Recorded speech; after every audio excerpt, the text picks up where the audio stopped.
Germany has become a land of immigrants, but is still grappling with this new identity. Munich's population consisted of 28% foreigners in 2021 and has continued to grow. The perception and treatment of different nationalities is altered by what happens back in people's home country.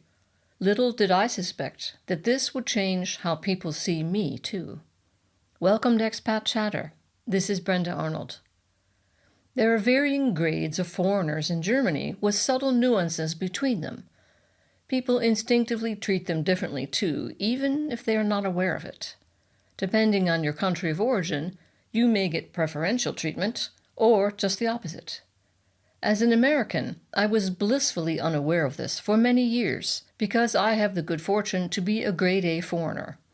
This is not a claim to American superiority, but a reflection of geopolitical and economic realities.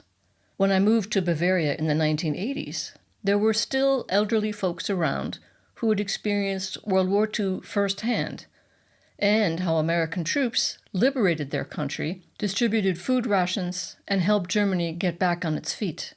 It was quite a lucky break for me to come to a place where previous Americans had paved a path of goodwill. The privileged status of Americans is also reflected in the German legal system. The first organization I worked for applied for a work permit on my behalf. It arrived after just 6 weeks. My Australian colleague's work permit, by contrast, took several months. We could come up with no better explanation than our differing nationalities. But it's not just a question of nationality. A person's status is flexible and situational. My Italian friend Pamela was offered a good job after arriving in Germany, mostly because her boss was a big fan of Italy and had a good Italian friend. Other friends of mine were awarded a prized apartment from amongst the usual crowd of prospective tenants. Why? They are from Nepal, and their landlord is a veteran Himalayan mountain climber. While other landlords might have discriminated against them precisely because they were from Nepal, in this case, it was an advantage. The German language also differentiates subtly between different kinds of foreigners. As an American, I am often referred to as an expat, although this is technically incorrect, as this refers to someone who intends to return to their country of origin. Foreigners from poorer countries are called migrants, which has a totally different flavor.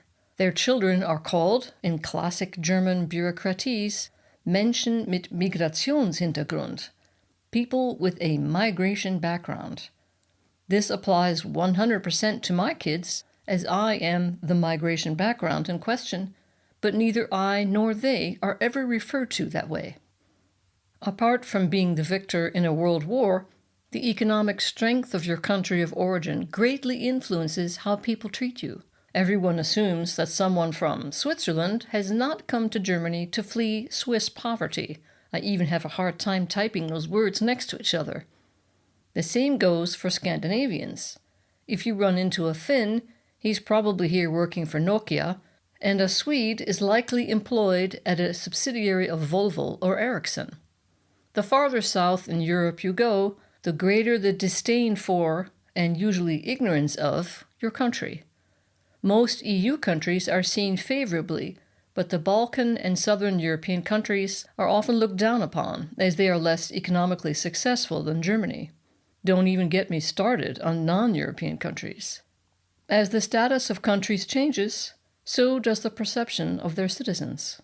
This holds true for many countries whose subjects came to Germany in previous decades. The 1960s saw a large influx of Spaniards, for example.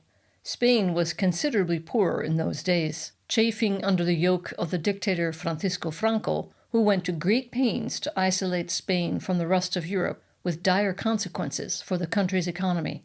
But following his death in 1975, Spain re-established itself as a full-fledged member of Europe, joining the EU and reopening culturally.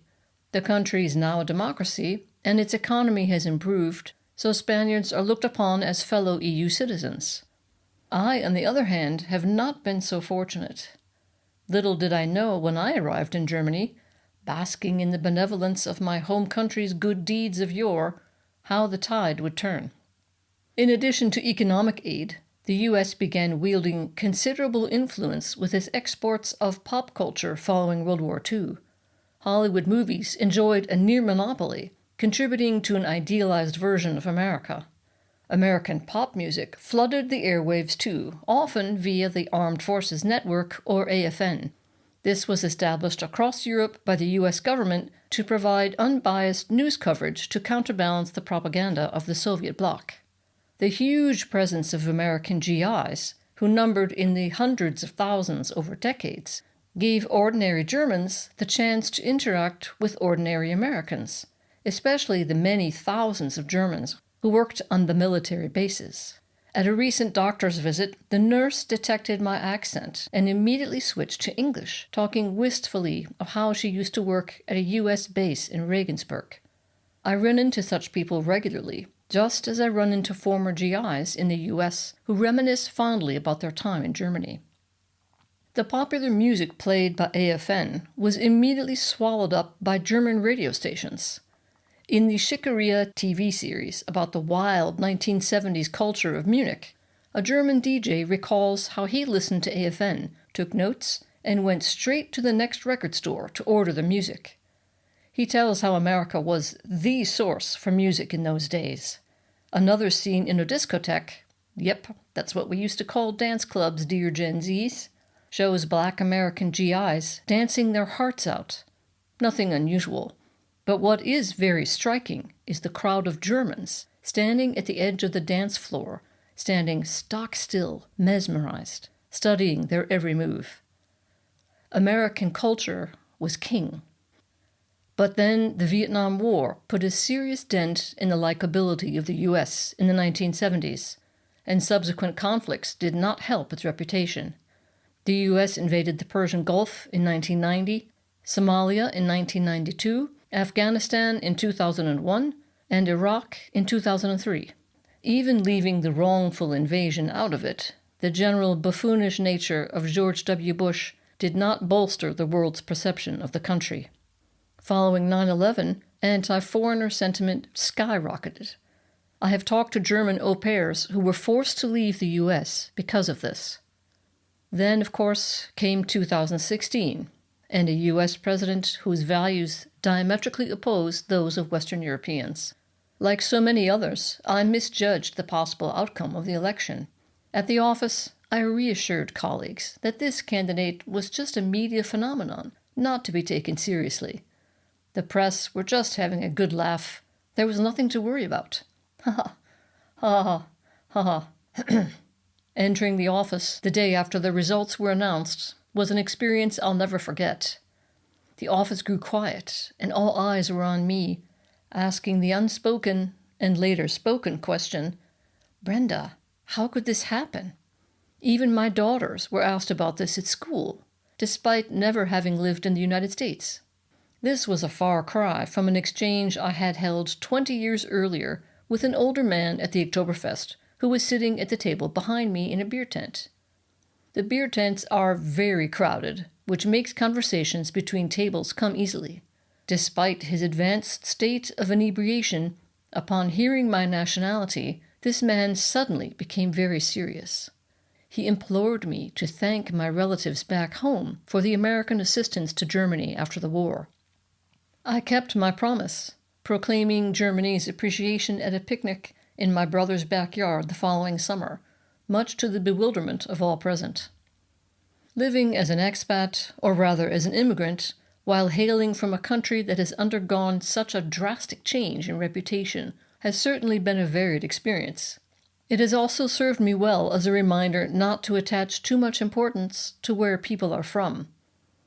After all, they might be just as confused by their country as I am. Thanks for listening.